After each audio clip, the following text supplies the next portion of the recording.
নমস্কার বন্ধুরা, অলৌকিক জুনের আরও একটি পর্ব শুরু করছি। আজকে এভাবে শুরু করছি কারণ একটা খারাপ খবর তোমাদেরকে দেওয়ার আছে। তোমরা সবাই জানো অলৌকিক জোনকে আমি শুধুমাত্র চ্যানেল বা আমার চ্যানেল হিসাবে দেখি না। এখানে যারা ঘটনা পাঠান প্রতিনিয়ত, তাদের সঙ্গে আমার এবং তোমাদেরও কোথাও একটা আত্মিক যোগাযোগ তৈরি হয়ে যায় তাদের ঘটনার মাধ্যমে। তাদের জীবনে সুখ দুঃখ আমাদেরকে প্রভাব ফেলে। সেরকমই আজ আমাদের সবার খুব প্রিয় যিনি ঘটনার প্রেরক, শান্তনু চক্রবর্তী। সবাই জানো, আগের পর্বেও তার ঘটনা তোমরা শুনেছ। হঠাৎই ওনার মা, যার ঘটনা এতদিন ধরে তার মা বা তার দিদার ঘটনা, এগুলো শুনে শুনে আমরা অভ্যস্ত হয়েছি এতদিন ধরে, তিনি আমাদেরকে ছেড়ে চলে গেছেন। শান্তনুবাবু ওনার বাবাকে অনেক দিন আগেই হারিয়েছেন। মায়ের সঙ্গেই উনি ছিলেন এতদিন, খুবই লড়াই করেছেন, কিন্তু ওনার মা খুব বেশি বয়স্কও নন। আজ সকালে উনি মারা গেছেন। সকালে যখন খবরটা পেলাম খুবই খারাপ লাগলো বন্ধুরা। আজকে ওনার স্মৃতির উদ্দেশ্যে, ওনার আত্মার প্রতি শ্রদ্ধাঞ্জলি জানিয়ে ওনারই বলা ওনার ছেলেকে একটা ঘটনা, যেটা ওনার ছেলে মানে শান্তনুবাবু আমাদেরকে পাঠিয়েছিলেন, তেমনই একটা ঘটনা আজকে আমি চুজ করে নিয়েছি। আর যাদেরকে বলা ছিল যে আজকে তাদের ঘটনা আসবে, সে কে সে বুঝতেই পারছে, তার কাছে আমি ক্ষমা চেয়ে নিচ্ছি। আজ আমার মনে হয়েছে ওনাকে শ্রদ্ধাঞ্জলি জানানোটা অনেকটা বেশি আমাদের কর্তব্য। আমি গুছিয়ে কথা বলতে পারছি না, তোমরা আমাকে ক্ষমা করো। সরাসরি ওনার বলা ঘটনায় চলে যাচ্ছে এবং আশা করছি কমেন্টে তোমরা যারা এতদিন শান্তনুবাবুকে ভালোবেসেছো, ওনার ঘটনাকে ভালোবেসেছো, ওনার পাশে কমেন্টের মাধ্যমে তোমরা থাকবে, ওনাকে মনে জোর দেবে। উনি বড্ড একা হয়ে গেছেন।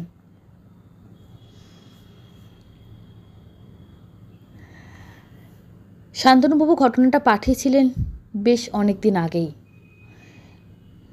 লিখছেন, সহেলি দিদি, এটা আমার পাঠানো 40তম ঘটনা, সম্পূর্ণ সত্য ঘটনা। অন্যান্য বহু ঘটনার মতো এই ঘটনায় বর্ণনাকারী ব্যক্তিও আমার মা। সেটাই স্বাভাবিক, কেননা ঘটনা ঘটেছিল তার চোখের সামনে। তার বিয়ের আগে মা টিউশনি পড়াতে বিভিন্ন জায়গায় গেছে।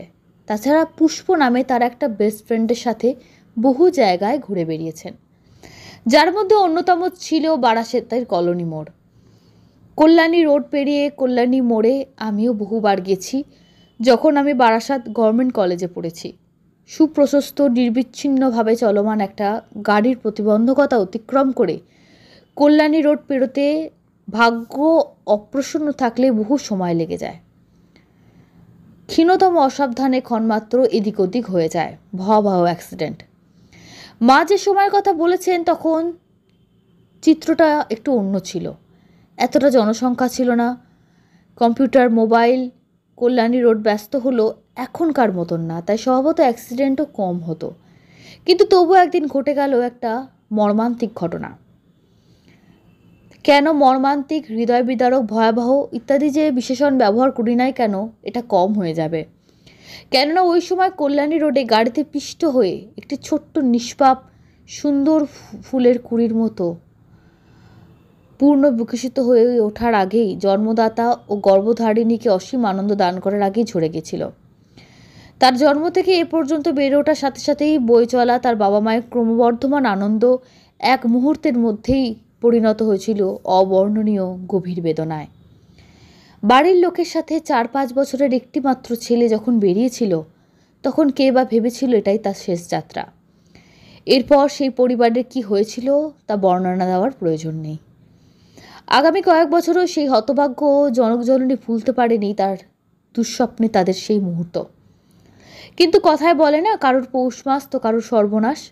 এই মর্মান্তিক মৃত্যুর কয়েক মাসের মধ্যেই সেই বাড়ি থেকে মাত্র 2-3টে বাড়ি পড়ে, যে বাড়ি সেখানে অতি উৎসাহে পালিত হয় সেই বাড়ির নতুন অতিথি আগমনের উৎসব।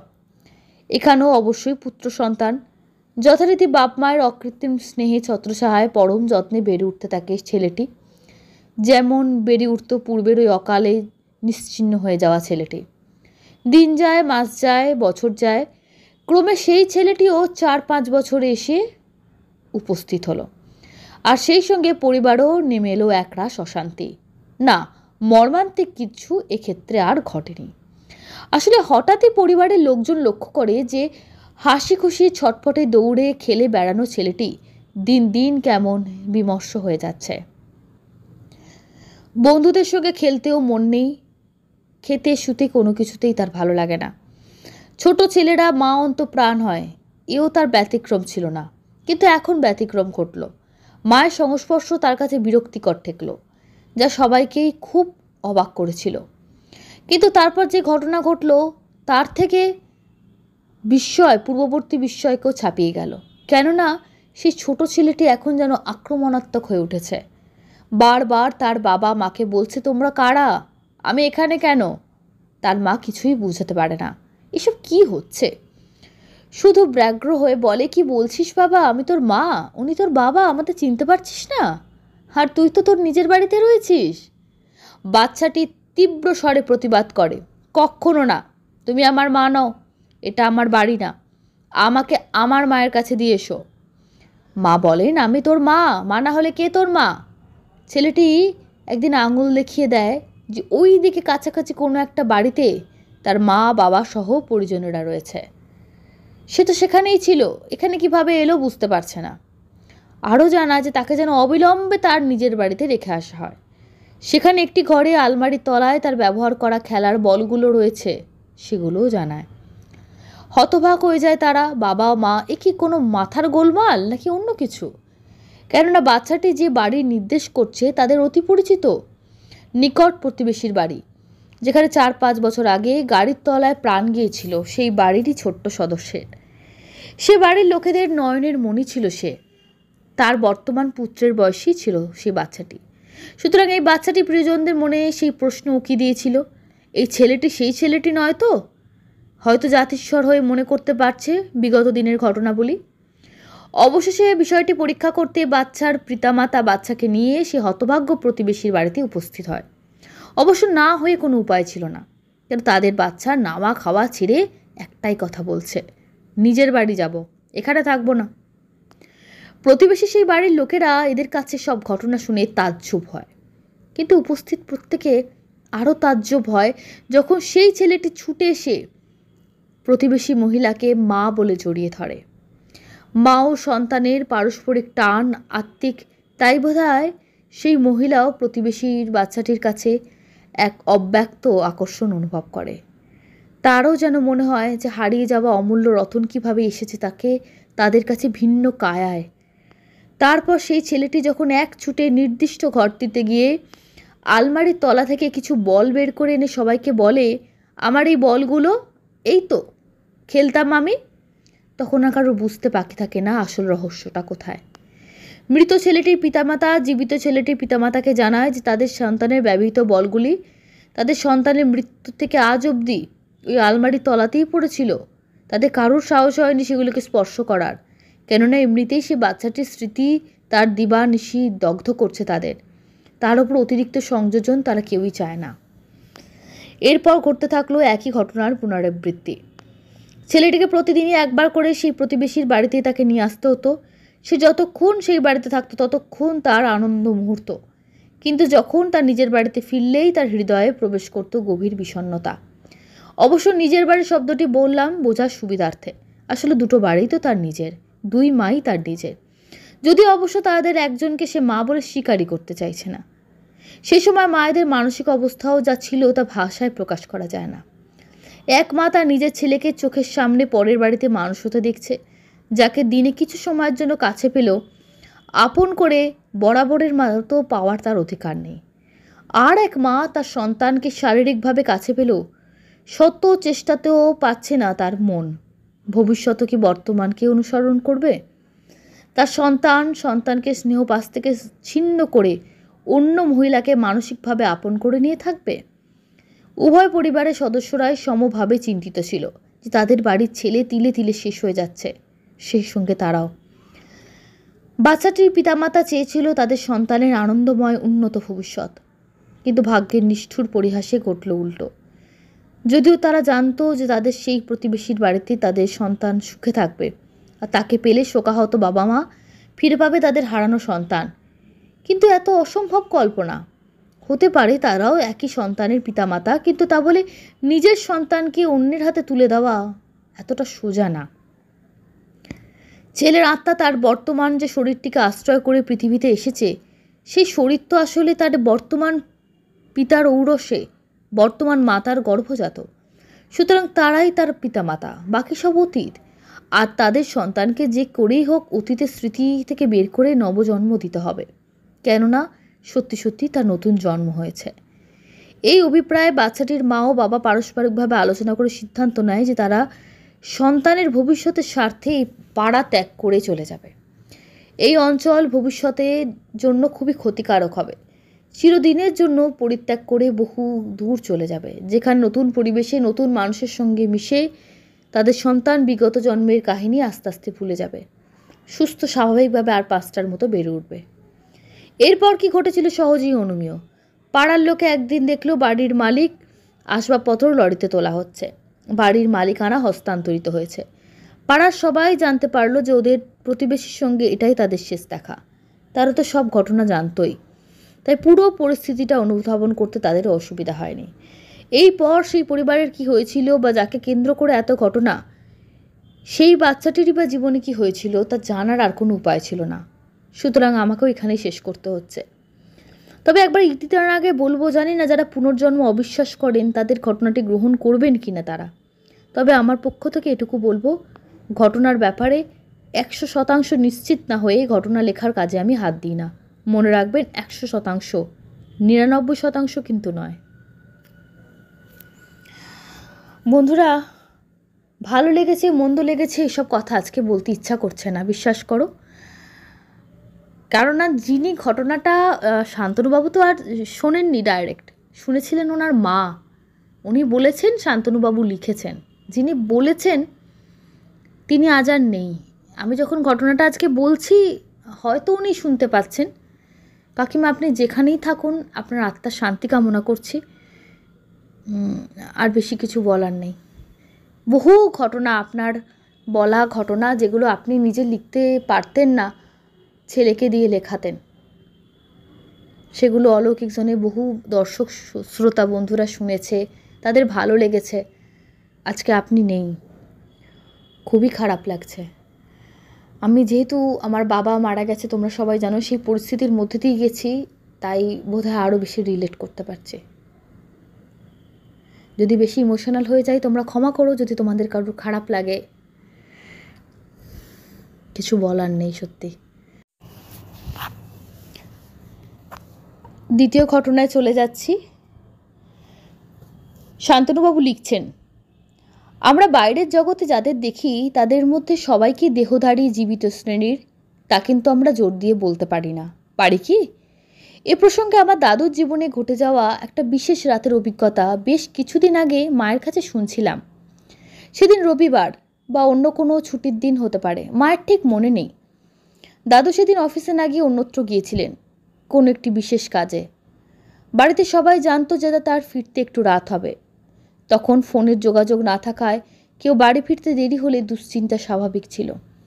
দাদুও যখন রাত 10টায় বারাসাতের ডাকবাংলো মোড়ে বাস থেকে নামলেন, তখন দিদাদের অধিক চিন্তায় না ফেলার জন্য সময় বাঁচাতে অশোক কলোনির পাশের রাস্তার ধারে ভাটরা পল্লীতে, অর্থাৎ যেখানে তাদের বাড়ি, সেখানে ফেরার সংকল্প নেন। সে সময় আলো আঁধারের পরিবেশে অবস্থিত রেল লাইন তথা আশেপাশের সম্পূর্ণ জনহীন নিস্তব্ধতা বিরাজ করছিল। দাদু অবশ্য খুব সাহসী, তিনি দ্রুত পা চালাচ্ছিলেন, অন্য কোনো দিকে দৃষ্টি ছিল না। কিন্তু হঠাৎই মনে হলো যে রেল লাইনের ওপর দিয়ে কে যেন চলে গেল। দাদু সেদিকে তাকিয়ে দেখলেন একজন মহিলা রেল লাইন পার হচ্ছে। বুঝলেন সে অশোক কলোনির ভেতর থেকে এসেছে, আরও কোথাও থেকে তো আসার পথ নেই। কিন্তু ওদিকে লাইন শেষে বেশ নিচু জমিতে রেল লাইন বরাবর গভীর জঙ্গল, যা এত রাত্রে অন্ধকারের কালো চাদরে দৃশ্যমান নয়। সুতরাং উনি যাচ্ছেন কোথায় ওদিকে? দাদু ভেবেছেন মহিলা বোধহয় টয়লেট জাতীয় কাজে ওই দিকে যাচ্ছেন। কিন্তু দাদুর বিস্ময়ের অবধি রইল না যখন তিনি দূর থেকে আগত স্বল্প আলোকে দেখলেন মহিলা সোজা অগ্রসর হয়ে সেই জঙ্গলে প্রবেশ করল। কার্যত সেটা সম্ভব নয়, কেননা ওই জঙ্গলের ঘনত্ব এতটাই যে দিনের বেলাতেও কেউ সেখানে প্রবেশ করে না। সুতরাং এত রাত্রে একলা মেয়ে মানুষ জঙ্গলে প্রবেশে কল্পনা কি করে করে? এই দৃশ্য দর্শনে দাদুর চলার গতি রুদ্ধ হয়ে গেল। মনের মধ্যে উকি দিতে লাগলো নানা প্রশ্ন, কৌতূহল হলো। একটু অপেক্ষা করে দেখা যাক সেই রমণী ফেরে কিনা, নতুবা তার সন্দেহই ঠিক বলে ধরতে হবে। সুতরাং বাড়ি ফিরতে দেরি হবে জেনেও তিনি প্রায় রাত 11টায় জঙ্গলের দিকে দৃষ্টি নিক্ষেপ করে দাঁড়িয়ে রইলেন। ক্রমে সময় এগোতে লাগলো। 20-25 মিনিট হয়ে গেল, কিন্তু সুগভীর জঙ্গলের নিশ্ছিদ্র অন্ধকার থেকে রমণীর প্রত্যাবর্তনের দৃশ্য তার চোখে পড়ল না। এবার তার বুকের ভেতরটা ধড়াস করে উঠল। তিনি অনুভব করলেন যে যা ভয় পেয়েছেন তাই কি? তবে তিনি ভয় সচরাচর পান না। ততক্ষণ যা বোঝার তিনি বুঝে গেছেন। সুতরাং কাল বিলম্ব না করে বাড়ি ফিরলেন দ্রুত। তার দেরিতে দিদারা এমনিতেই চিন্তিত ছিলেন। দাদু দিদাকে সব ঘটনা জানালেও দিদাও দাদুর সাথে একমত হন যে দাদুর দেখা ওই মহিলা স্বাভাবিক কোনো মানুষ না, বিদেহী অশরীরী, প্রেতজনিতে আবদ্ধ। হয়তো ওই জঙ্গলেই তার আবাসভূমি। অশোক কলোনিতে বাসরত কোনো মানুষ ওই রেল লাইনেই জীবন শেষ করেছিল। সে তাদেরই কোনো একজন হবে। নিজে থেকে স্বেচ্ছায় হোক বা ভাগ্যচক্রে তার জীবন ওই রেল লাইনেই হয়তো শেষ হয়েছিল।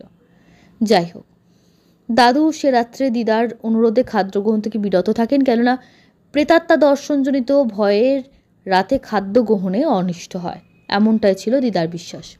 অবশ্য এটা অনেকেরই বিশ্বাস। সরাসরি চলে যাচ্ছি কমেন্ট বক্স সেকশনে। কমেন্ট করেছেন মাইকেল রনি, বলছেন ফুল তুলতে যাওয়া মাছ ধরার ঘটনাগুলো খুবই কমন। হ্যাঁ, একদম তাই, ঠিকই বলেছেন। অডিও 8487 বলছে সহেলিকে অনেক ভালোবাসা, আমার গল্পটা সবাইকে শোনাবার জন্য। মায়ের কাছে সহেলির মঙ্গল কামনা করি। যারা দৈব ঘটনায় এত সুন্দর মন্তব্য করেছেন, মায়ের কৃপায় তারা সবাই ভালো থাকুন। এই কমেন্টটা করেছেন কিন্তু রত্না চক্রবর্তী মহাশয়া। কমেন্ট করেছেন গোধূলি, লিখছেন খুব ভালো লাগলো ঘটনা। কমেন্ট করেছেন সৌমেন্দু রায়চৌধুরী। কমেন্ট করেছেন সুরজিৎ চ্যাটার্জি, লিখছেন বেশ ভয়ের ঘটনা, মন ছুঁয়ে গেল। কমেন্ট করেছেন পাপিয়া পোদ্দার, থার্ড স্টোরিটা দুর্দান্ত, খুব সুন্দর লাগলো। প্রথম দুটো ঘটনায় যে ভয় পেয়েছিলাম, শেষের ঘটনায় সব ভয় কেটে গেল, জয় মা। সর্বরী সান্যাল লিখেছেন অসাধারণ লাগলো তৃতীয় ঘটনাটি।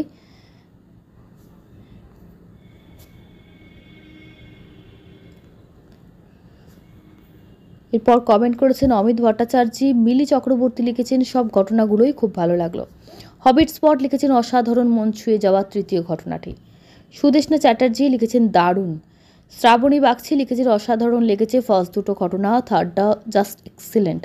কথায় আছে ভক্তিতে মেলে ভগবান, একদম ঠিক তাই। অরবিন্দ্র বড়াল লিখেছেন গুড আফটারনুন। জয়শ্রী সেনগুপ্ত লিখেছেন সব ঘটনাগুলো ভালো লাগলো, অসাধারণ। মৌ অ্যান্ড মিঠি ব্লগ লিখেছেন আজকে কমেন্ট করলাম, খুব ভালো লাগলো ঘটনা শুনতে, এভাবেই এগিয়ে চলুন। পারমিতা পুততুণ্ড লিখেছে তিনটে ঘটনাই খুব ভালো লাগলো, কিন্তু লাস্টেরটা অসাধারণ। Thank you so much. অর্পিতালয় লিখছেন দারুণ লাগলো। সুবীর বণিক লিখেছেন ভালো লাগলো তিনটে ঘটনায়। অমিতা ঠাকুর লিখছেন তৃতীয় ঘটনাটি অসাধারণ। সঞ্চারী রয় তৃতীয় ঘটনাটা অপূর্ব। ঋষি দাস লিখেছেন why the intro music is missing. হ্যাঁ, ওর কোনো কারণ নেই, এমনি দিচ্ছি না। মায়া সরকার হাই সহেলি, ঘটনাটা জাস্ট অসম। শিবাশিস সেন লিখেছেন খুব ভয়ের ঘটনাগুলো, আর শেষের ঘটনাটি খুবই ভালো লাগলো। কত কিছু না আছে আমাদের চোখের সামনে। লং লিভ অলৌকিক জোন। বাবিন মুখার্জি লিখেছে ধন্যবাদ দিদি আমার ঘটনাটা শেয়ার করার জন্য। রত্না দেবনাথ খুব সুন্দর হয়েছে দিদি। ইউজার এক্সেল 8R7 লিখছে সবকটি ঘটনা খুবই ভয়ের। ইউজার নীল লিখছে নিটু আর আমি হেডফোন দিয়ে শুনছি সকালে, অলৌকিক জোন পরিবার সাথে আমরাও। আচ্ছা। দামিনী পাল লিখেছেন ভাগ্যিস নোটিফিকেশানটা এলো, খুব সুন্দর লাগলো দিদি, বুঝতে পারলাম আমার ঘটনা আছে পাঠ হলো। Love from Belgharia. একে লিখে দিদি কোনোদিন আমি ভূত বা অন্য কিছু দেখিনি, কিন্তু মানি যে ঈশ্বর যদি থাকেন ভৌতিক কিছু অবশ্যই আছে। কী উদ্দেশ্যে বললাম মনে হয় বুঝতে পেরেছেন। একদম বুঝতে পেরেছি কেন বলেছেন। মিস্টার বাউরি লিখছেন, খুব সুন্দর লাগলো দিদি, থ্যাংক ইউ ছোটন। সুদীপ মান্না, দিদিভাই তোমাকে অসংখ্য ধন্যবাদ। গীতা গোস্বামী লিখেছেন, হ্যালো দিদিভাই, ঘটনা শুনছি, এখন জানি না কেমন হবে। পাপড়ি দোলা, খুব খুব আচ্ছা, অদ্ভুত একটা ওনার আইডি। হাই সহেলিদি, আমি আপনার নতুন শ্রোতা, থ্যাংক ইউ সো মাচ। আপনার আসল নামটা কোনো দিন যদি কমেন্ট করেন অবশ্যই জানাবেন। থ্যাংক ইউ সো মাচ বন্ধুরা, ভালো থেকো তোমরা। আর শান্তনু বাবুর জন্য একটা মেসেজ দিও। জানি আমাদের মেসেজে হয়তো ওনার কিছু দুঃখ দূর হবে না, কিন্তু এই সময় আমরা পরিবারের মতো যদি ওনার পাশে থাকতে পারি, উনি আমাদের ছোট ভাইয়ের মতো, ওনারও মনে একটু সাহস হয়, জোর আসে। আজকে এখানেই শেষ করছি, আবার পরবর্তী পর্বে ফিরে আসবো। ধন্যবাদ।